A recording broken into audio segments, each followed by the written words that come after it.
जय हिंद दोस्तों आज आपका एसएससी स्टेनो डिक्टेशन श्रृंखला का 19वां डिक्टेशन है।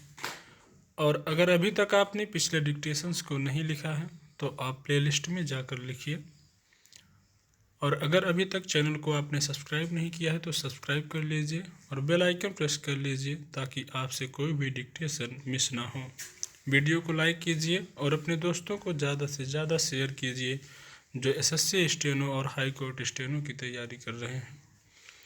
और कमेंट करके हमें बताइए कि आपकी कितनी गलती हुई है। आइए स्टार्ट करते हैं डिक्टेशन। Ready, start. सभापति महोदय, वित्त मंत्री जी द्वारा प्रस्तुत वित्त विधेयक का मैं यहाँ पूर्ण रूप से समर्थन करता हूँ। वास्तव में माननीय वित्त मंत्री जी ने आज इस वर्ष के लिए जो बजट पेश किया है वह बहुत ही प्रशंसनीय है।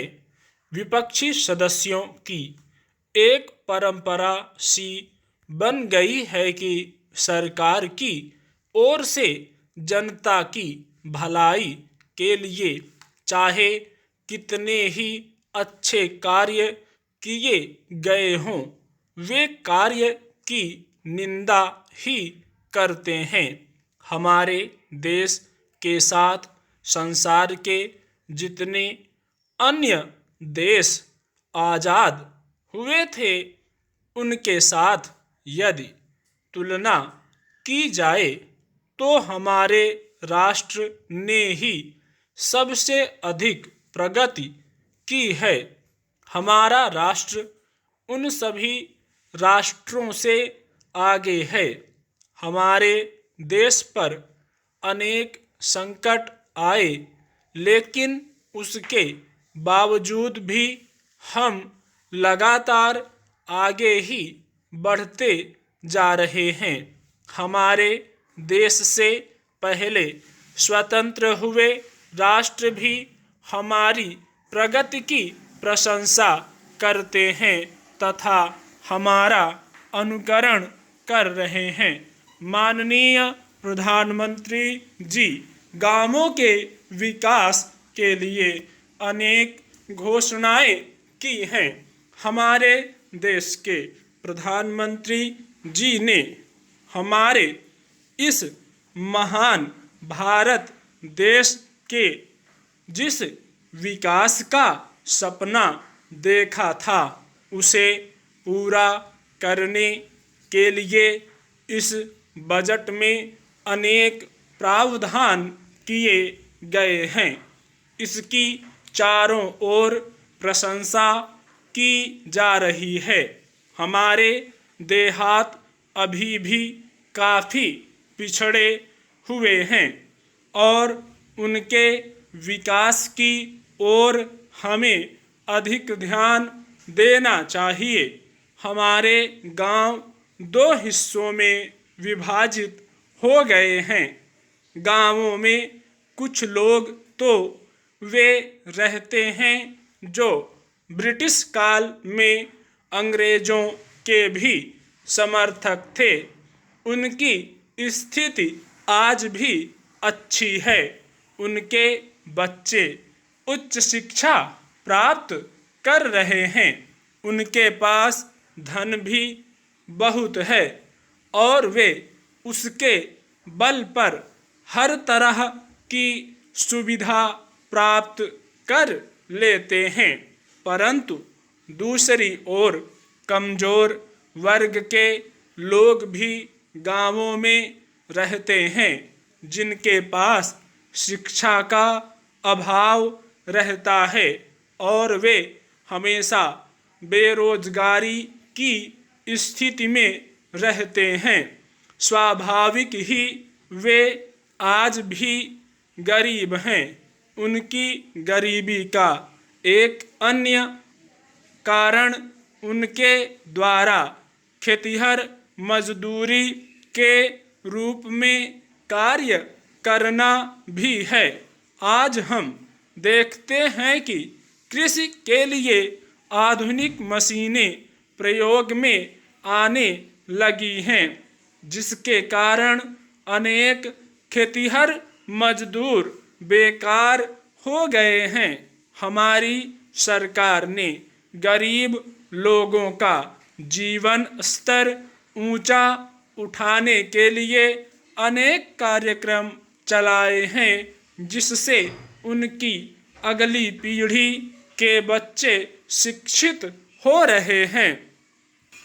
भारत एक कृषि प्रधान देश है। इस देश की 75% जनता खेती पर निर्भर करती है। कृषि प्रधान देश होने के बावजूद भी खेती में उन्नति न होने का कारण क्या है? उसका एक कारण यह है कि खेती से संबंधित जितने विभाग हैं उनमें आपस में मेल जोल नहीं है।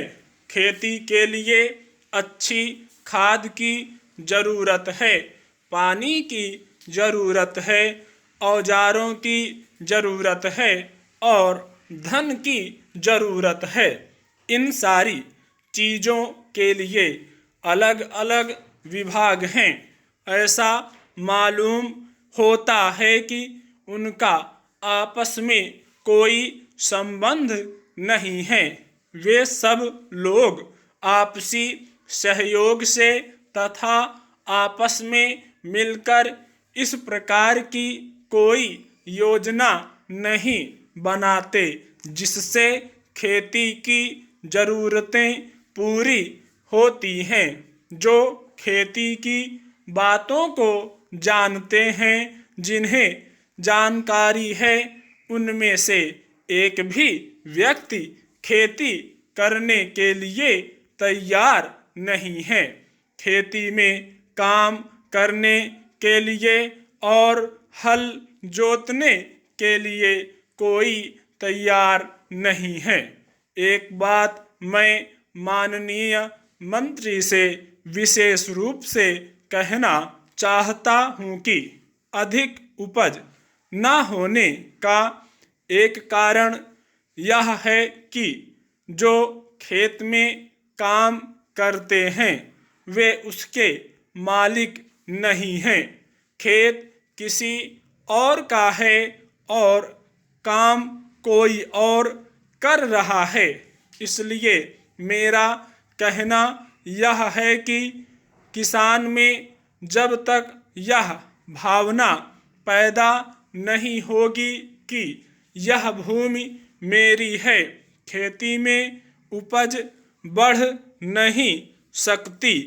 खेती की उन्नति के मूल आधार हैं पानी, खाद, बीज, धन, उपज का उचित दाम और भूमि सुधार। इन सब की ओर अगर कृषि मंत्रालय ध्यान नहीं देता है तो फिर कोई बात बनने वाली नहीं है। जहाँ तक पानी का संबंध है, हमारी सरकार को ऐसा निर्णय करना चाहिए कि हम प्रत्येक खेत को पानी देंगे और हर व्यक्ति को काम देंगे। ऐसी बात नहीं है कि सरकार ने धन नहीं लगाया, लेकिन उसने यह धन बड़े बांधों और नहरों पर ही लगाया है। अगर वह धन सिंचाई के ऊपर लगाया गया होता तो हमारे क्षेत्र में पानी मिल रहा होता।